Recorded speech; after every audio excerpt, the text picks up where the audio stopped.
tourner vers vous. Je vous parle en ami, je vous parle en frère. C'est la première fois qu'à l'occasion d'un de mes déplacements, des gens dans la rue à Paris m'interrompent pour me dire « Alors, vous allez voir son cours ?» Je n'ai jamais vu ça. Ce qui veut dire que ce n'est pas les Parisiens, c'est les Africains qui nous regardent. Et notre devoir, à vous, les plus jeunes, aux autorités et à nous, qui sommes vos amis et vos partenaires, est un devoir de dignité dans l'action et dans sa conduite, de manière à ce que nous soyons un encouragement à l'action des autres, et non des repoussoirs parce que nous commettrions l'erreur de jugement hâtif, d'impatience qui ne se maîtriserait pas, ou bien de regarder le pouvoir en attendant qu'Ousmane Sonko règle tout, alors que bien sûr il va tout régler, mais seulement si vous lui mettez.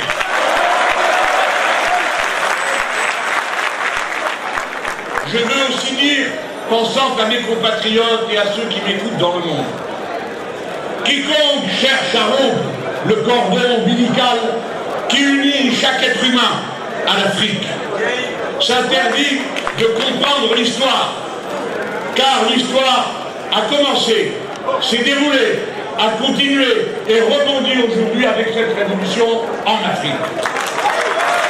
D'abord, parce que les premières mondialisations sont celles qui ont résulté des migrations humaines. Les êtres humains sont toujours partagés entre le désir de rester pour vivre mieux et celui de partir pour trouver mieux. Mais ces départs, qui ont été un fléau pour les sociétés de départ, ont été un bienfait pour la communauté humaine et les sociétés d'accueil. Pourquoi? Parce qu'elles ont toujours été l'occasion d'apprendre. Et comme l'être humain n'appartient à aucun biotope particulier, sinon à l'écosystème global, l'être humain s'est donc enrichi de toutes ces expériences que la migration a permis de proposer ensuite à l'humanité tout entière.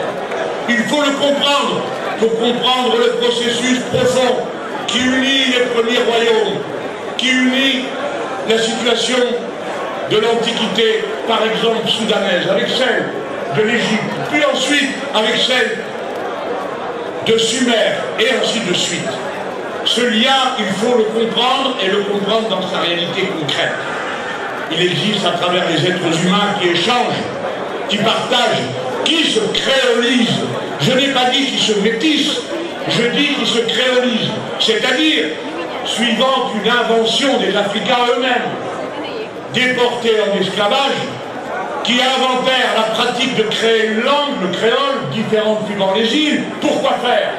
Pour pouvoir rester en humanité, c'est-à-dire pour pouvoir continuer à échanger avec les autres.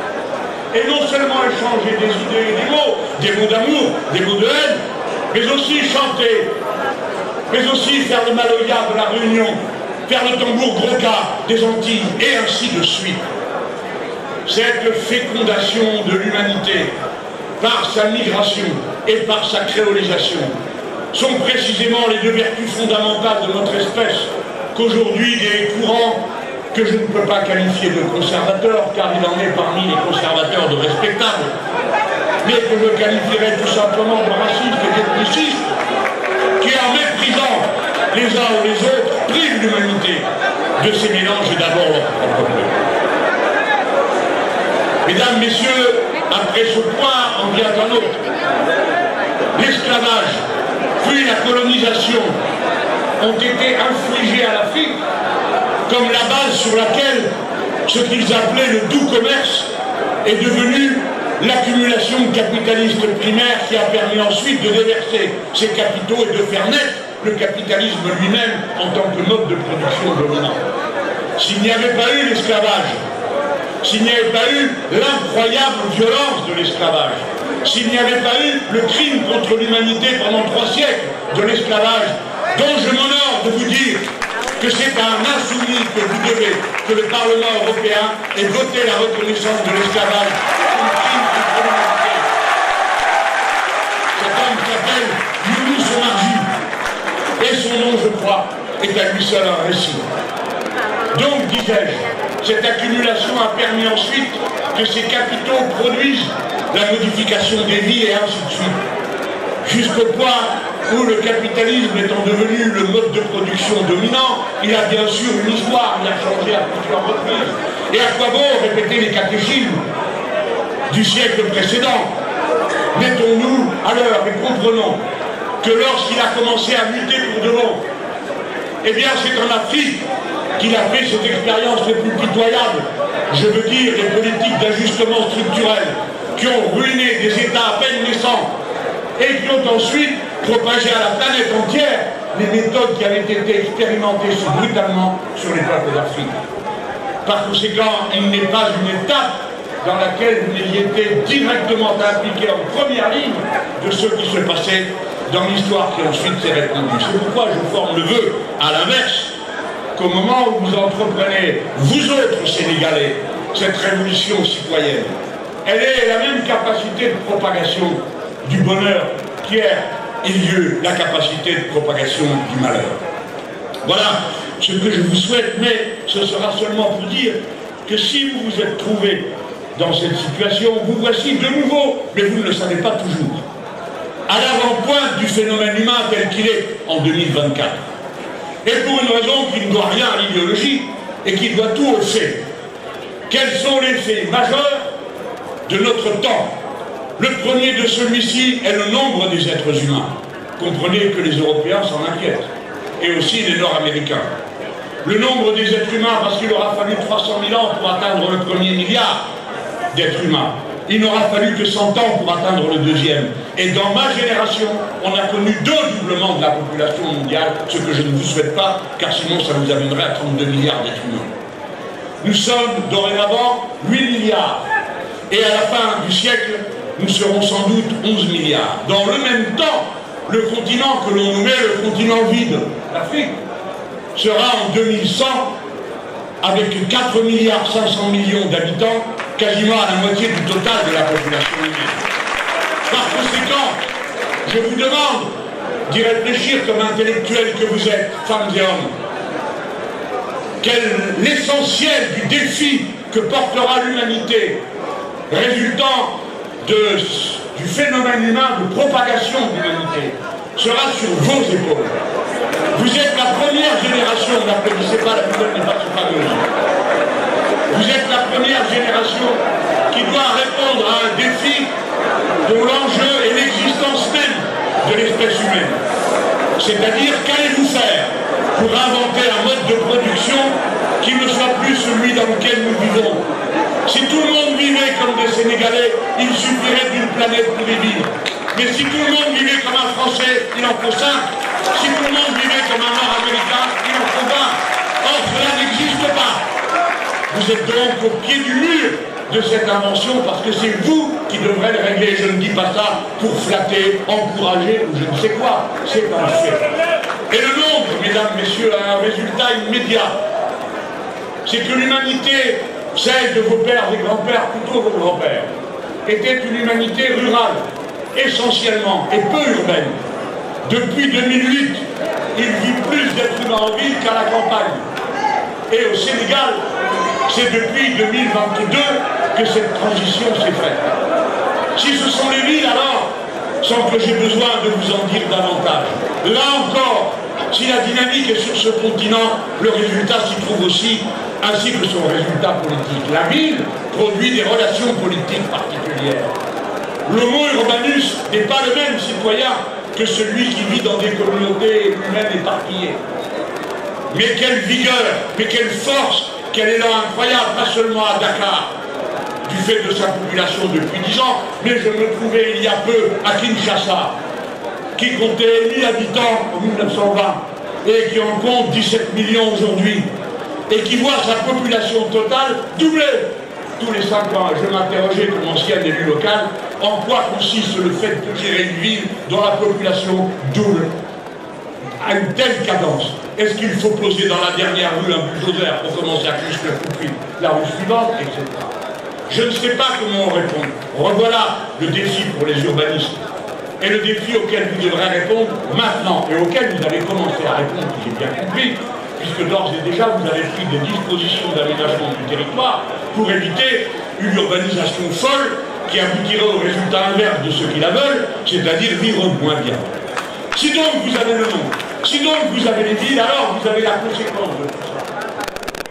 Pour produire et reproduire votre existence matérielle, vous avez besoin des réseaux collectifs, le réseau de l'eau, le réseau de l'électricité, le réseau des égouts, le réseau de l'alimentation. Et la propriété de ces égouts, de ces réseaux, tantôt publics, tantôt privés, change complètement la condition de ceux qui peuvent ou ne peuvent pas y accéder. Je pense par exemple au réseau de santé. Dès lors, la nouveauté de la situation, nombreuse, urbaine, dépendant des réseaux, fait surgir un nouvel acteur social. Ce n'est pas le prolétariat, ça l'inclut, mais ce n'est pas que le prolétariat, c'est le peuple. Et le peuple, c'est ceux qui travaillent, ceux qui ne travaillent pas, ceux qui étudient, ceux qui sont à la retraite, ceux qui ne peuvent pas travailler, etc., etc. Et c'est un acteur politique dont l'existence dépend du mode de relation qu'il a avec les réseaux. Vous croyez que nous ne l'avons pas examiné, à qui vous vous en êtes pris au cours de ce que d'aucuns appellent des émeutes et que nous appelons des révoltes? Nous avons bien vu quels sont les réseaux que vous avez mis en cause. Parce que ce sont des réseaux impériaux souvent, et parfois liés à ma patrie. On a bien vu que l'eau est l'affaire de Suez pour 40%. On a bien vu Orange, on a bien vu, etc., etc., etc. Je ne veux pas faire de mauvaise réputation à mes compatriotes, mais si la masse des Sénégalais s'est tournée de ce côté-là pour manifester sa protestation, c'est qu'elle exprimait de cette manière à quel point les réseaux sont les dénominateurs communs du peuple et l'enjeu de la vie du peuple. Tout est dans cette affaire. Et c'est partant de là que, puisque c'est ça l'avant-pointe du phénomène humain aujourd'hui, vous vous trouvez à l'avant-pointe du phénomène politique qui se déduit de cette situation matérielle et des conditions sociales d'existence de ceux qui en dépendent, c'est-à-dire la révolution citoyenne. N'allez pas croire que nous disons révolution citoyenne parce que nous aurions peur de dire révolution socialiste. La révolution citoyenne est autre chose. Elle n'est pas réalisée par des partis d'avant-garde, elle est réalisée par le peuple lui-même, qui se sert des instruments politiques qu'il a à sa portée, le plus souvent son auto-organisation, comme ce fut le cas pour vous, soit dans des ronds-points, comme ce fut le cas pour nous, soit dans des boucles WhatsApp, comme ce fut le cas souvent pour vous et pour nous. Bref, une auto-organisation populaire portant la mobilisation qui, dès lors, devient insaisissable. Et la révolution citoyenne, oui, est une révolution, parce que son objet est le contrôle populaire, c'est-à-dire la souveraineté du peuple. La souveraineté du peuple est l'objet de la révolution sénégalaise. J'en ai eu la confirmation en discutant avec Ousmane Sonko. La souveraineté ne peut se détacher de la question de l'indépendance, car on n'est pas souverain quand on n'est pas indépendant. Et l'indépendance, ce n'est pas un statut seulement géopolitique, c'est un statut concret qui signifie rompre les dépendances, devenir autant que l'on peut, chaque fois qu'on le peut, autosuffisant pour soulager l'humanité universelle du grand déménagement permanent des marchandises auxquelles elle se livre aujourd'hui, et pour permettre qu'à tout moment soient sécurisés les approvisionnements qui se sont rompus, vous l'avez vu, pendant la crise du Covid. Si bien que tous ceux qui nous prenaient la mondialisation comme le sommet de ce que l'expérience humaine pouvait être, en oubliant de dire que leur mondialisation, c'est une nouvelle organisation du travail international reposant sur un seul et unique avantage comparatif. Qui on peut moins payer ou on peut mieux saccager sans payer.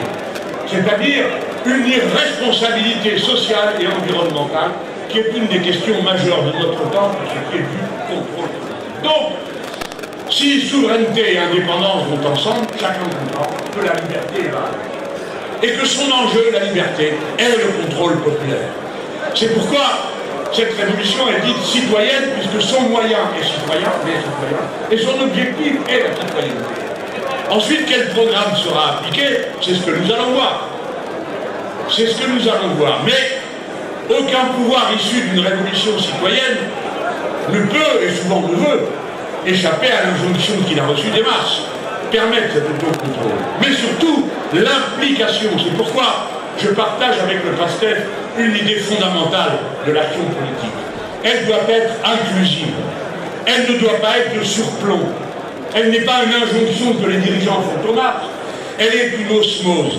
et pour mieux dire, une symbiose, une complémentarité des niveaux d'action. Si cette complémentarité se rompt, alors le pacte politique lui-même se rompt. Toute la question posée. Et donc pour nous tous, et d'abord pour nous qui théorisons, quelle sera dans les processus qui vont venir la place de l'initiative populaire. Ce n'est pas une question simple à régler. Il ne suffit pas de dire « Yaka, Cocon, on voudrait que » et réclamer comme si on était au pied d'un arbre de Noël. Il s'agit de s'impliquer, d'intervenir et de trouver les formes qui permettent de rendre cette insertion inclusive pour la patrie tout entière. Voilà pourquoi j'approuve et je trouve marquant pour nous que le PASTEF se dise parti patriote. Car voyez-vous, l'idée de nation est née dans mon pays. Mais à l'époque, elle voulait dire nos royaumes. Elle voulait dire le peuple. Et le mot a été récupéré. Si bien qu'à la fin, la nation est devenue le prétexte à la barbarie. Elle a donné le nationalisme. Mais le patriotisme, ce n'est pas le nationalisme. Le nationalisme, c'est la haine des autres. Le patriotisme, c'est l'amour des siens. Et en cela, les deux concepts, aujourd'hui, s'opposent. Mais c'est évidemment le statut de citoyen qui règle tout. À partir de là, si vous êtes dans une révolution citoyenne, et vous êtes dans une révolution citoyenne, alors il s'agit de déployer, je ne vais parler que de la partie la plus simple pour moi, puisque je suis français, c'est-à-dire que je ne suis pas sénégalais, à moins que vous décidiez de me donner une carte d'identité. Pour l'instant, ce n'est pas le cas. Et je crois que vous n'avez pas besoin de moi pour trouver des bonnes idées. En tout cas, on peut les partager. Si indépendance, souveraineté et liberté sont liés avec la citoyenneté, alors il faut que dans l'arène internationale, on voit surgir une nouvelle politique. Une politique réellement non alignée. Et une politique réellement non alignée, ça ne veut pas dire être neutre. Ça ne veut pas dire je ne m'occupe pas de ce que vous faites. C'est l'inverse. Ça veut dire je me mêle de tout, mais sur la base des mêmes principes tout le temps. C'est-à-dire le contraire de ce que font les Européens et les États-Unis d'Amérique. Qui font des leçons à la terre entière sur les droits de l'homme, la démocratie et le reste, et qui ensuite se dépêchent de regarder ailleurs pendant qu'on massacre des milliers de gens dans une région du monde comme jamais on l'a fait depuis les génocides précédents. Ne perdons pas de vue qu'il en faut les moyens intellectuels. Et le premier des moyens intellectuels est de rompre avec l'idéologie qui a pourri toute la fin du XXe siècle. Cette idéologie, les Allemands lui ont donné un nom. Ça s'appelle l'ordolibéralisme. En gros, ça veut dire la politique ne se mêle pas d'économie. Car l'économie serait l'objet d'une autorégulation spontanée par la main invisible du marché qui réglerait tout. Tant et si bien que les politiques de tous les États ont consisté pour l'essentiel à défaire toutes les règles. Et que tous les libéraux qui ont été au pouvoir sur un programme libéral dont ils se sont réclamés, à commencer par le prédécesseur, ici même, dans ce pays, tous les libéraux qui n'avaient que le mot liberté à la bouche ont tous fini comme des brutes, comme des gens qui persécutaient leur propre peuple. Pourquoi? Parce que ceux qui veulent que le marché s'exprime spontanément passent leur vie à déréguler.